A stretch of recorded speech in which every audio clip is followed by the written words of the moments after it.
If you want to get rid of pests in your garden, you must do this now.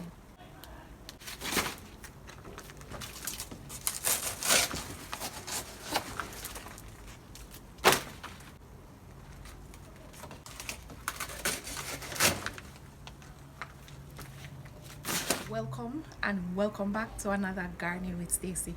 Thank you all so much for tuning in. I know for many, as with myself, the pests, they can be a real pestilence in the garden. Today we're going to dive into it a little, and one of the ways that you can stop pests from spreading in your garden is deadheading or getting rid of decaying leaves. Alright? My Jamaican Backyard Garden, Portmore Edition. This is Gardening with Stacey. Come garden with me now, man. And what a nice place to live. Sweet jam. Decaying leaves in your garden attracts pests. I always get the question, how do you keep your garden so green and lush and free of a lot of pests? Well, that is one of the main things that I always do. I go around and I get rid of dead leaves or decaying leaves, even diseased leaves as well. Alright, so the main problem I have now with pests are the slugs. Now I religiously come out at night and get rid of those pestilence. Now sometimes I see them in the morning, like I saw one earlier.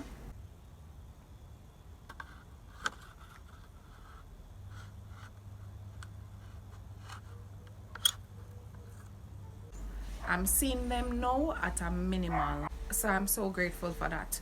Now the main issue I was having in summer, now you know I live in Portmore. It gets really hot here in Portmore, especially in summer, and my garden wasn't doing well in summer.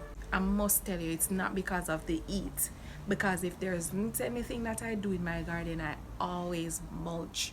I stay on top of things where mulching is concerned, because to successfully grow here in Portmore, you need to mulch. It's a must, because that's how you retain moisture in your soil. They dry out quite quickly and easily here.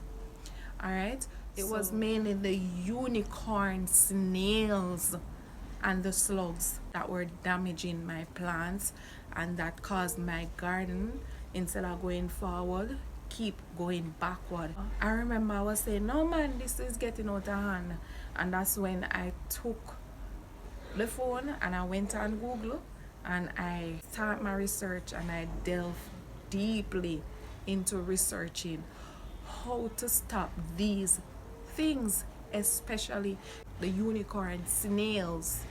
All right, I'm going to see if I can find any and show you. Yeah, I think that's the one inside here. So, See one there? Well, two of them. See two of them there? It's been a while since I put DE in my soil. So see they coming back?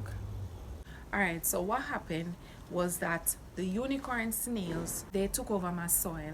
I never used to have that issue before, but it became one where the snails, they just took over my soil. So every time I sowed my seeds and they sprouted, the little, before they even get true leaves, those snails eat up my babies. Like they were very close to the soil, that's when they eat them up. If I had sowed seeds in the trays and stuff like that, and then I transplanted them in the soil, it was okay if they weren't too short. Once they were about maybe 2 to 3 inch, no, maybe 3 to 4 inches tall, then they would be fine in some cases, because I was dealing with the unicorn snails and I was dealing with the slugs at the same time. So first of all, what I did an intensive research, like I mentioned, on Google, how to get rid of these unicorn snails, and that's how I came up with the diatomaceous earth. It works very well on the unicorn snails. What I did was to apply it to my soil. It absolutely got rid of them. So I have minimal right now.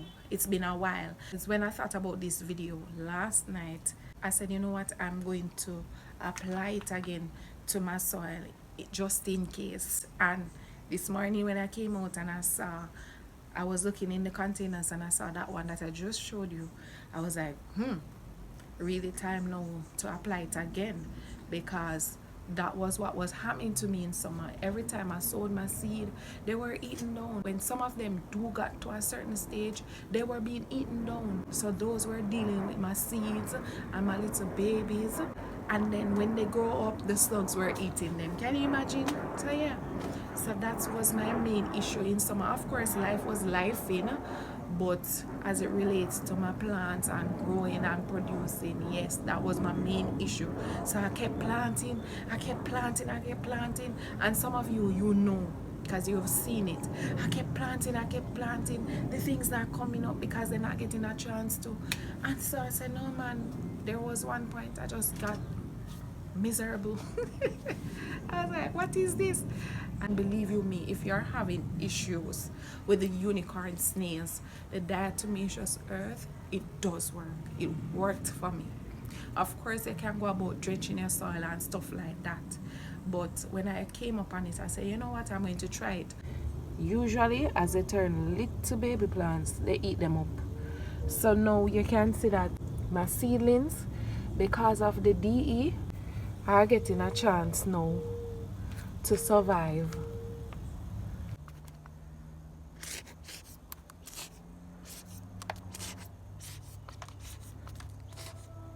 No, I've used the diatomaceous earth on other things like aphids. I can't tell you that it worked because I was using it on aphids mainly in the rainy season. So every time like I apply it to the plants, then the rain comes and wash them off. I couldn't do anything about that. I believe that it didn't get a fair chance to prove itself to me that it works and stuff like aphids and things like that. I think the diatomaceous earth is more of a preventative measure more than a damage control. I notice that when I put it on my citrus trees, I just put it on there. Even if I'm not seeing anything or whatever the case may be, I just constantly put them on there. And that's because I realize that the little worms that usually affect my citrus trees, those little black with the gold or brownish looking, I don't know what their names are, I noticed that I don't see them anymore. So I just continue to put it on there. So yes, it does work on the citrus trees as well. I tried it on my cucumber. When the aphids took over, didn't save it. So like I said, it's more of a preventative measure, in my opinion, than something to draw for damage control. And the slugs, I have been working on those. I know you know. I know you know. So I'm going to use these banana leaves to help me build up my empty containers.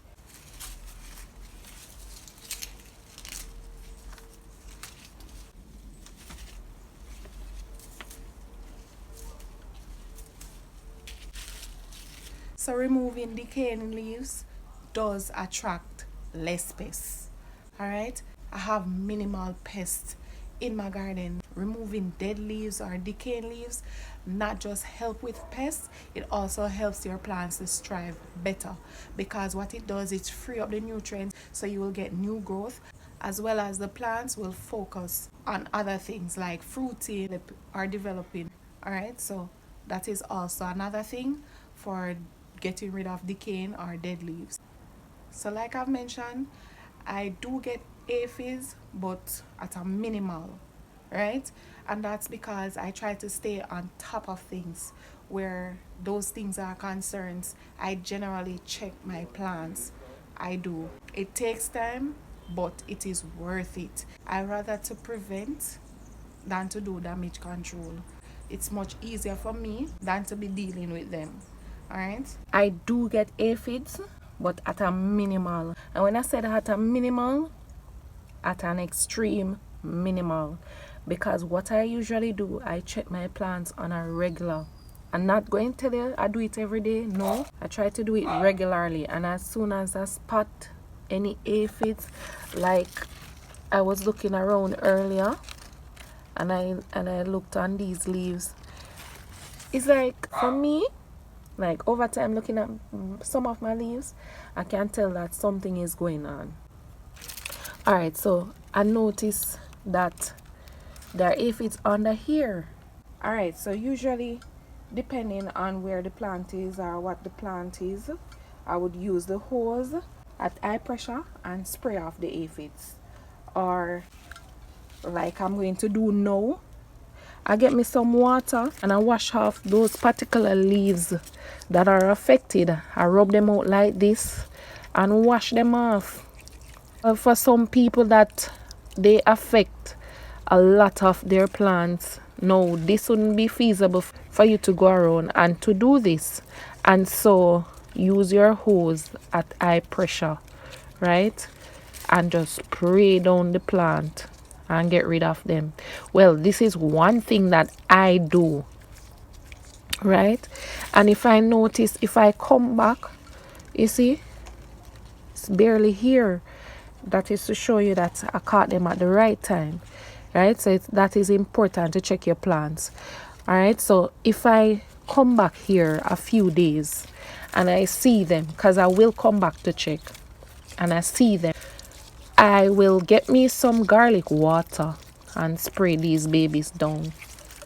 You can see these leaves, they are clear of them. Clear. So that is one thing, you have to stay on top of things. And the fact that I saw them here, I generally check the neighbors as well.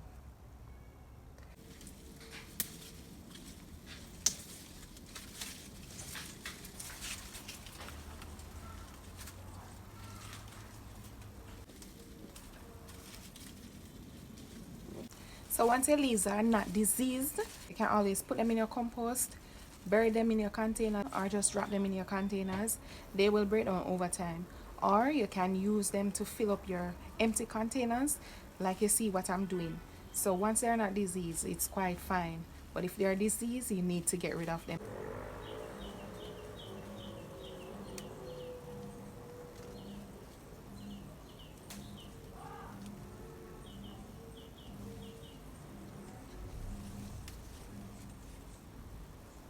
These are diseased. I will not put these in my containers that I'm filling up. Nope, I will not. These leaves that are diseased, when you remove them, it will stop the pests from taking over your plants or taking over your garden. Don't be afraid if you have one particular plant that has pests and is giving you a lot of problems to get rid of the pests. Get rid of that plant. Just get rid of the plant. Sometimes it's painful, especially when they work so hard and when they come so far, and no. But if you do everything and it's not working out for you, get rid of that particular plant. It is better to lose one plant. Well, for me, it is better for me to lose one plant than to lose my entire garden. So things like these, you make sure you get rid of them and get rid of the ones that are close by. All right, I can't stress that anymore.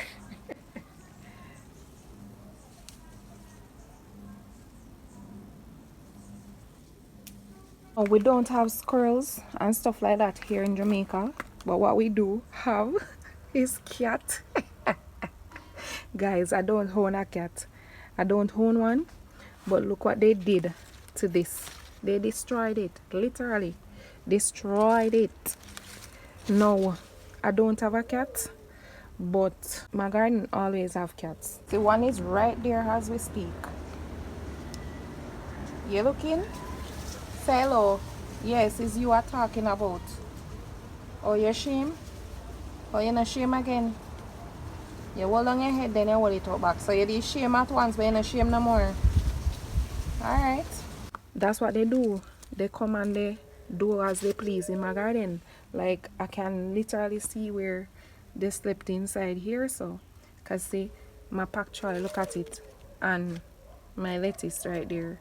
So I'm going to have to do something about these. I'm not sure if I can plant this back, I plant it back. Like this happened now, what I would do is to put black pepper close by. They don't like the smell of black pepper, so I'd put it close by. They smell it, they sneeze, they're gone.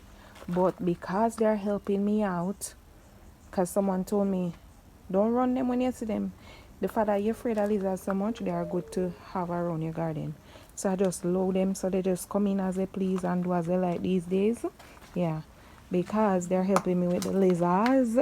Those would be my main issues that I have in the garden. I don't come under a lot of pest pressure right now, except for the slugs. But the main things I want you to grab from this video is to get rid of decaying leaves, dead edio plants.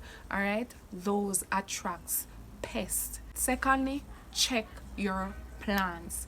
Check them on a regular, because like I mentioned, prevention is better than cure. All right, I hope this video is useful to you. Thank you all so much for tuning in. I appreciate you one and all. Thank you so much for your unwavering support. For all my new family that came on board recently, welcome. I am so delighted to have you. So I'll leave you here for today. Once again, thank you all so much for watching. Until next time, walk good.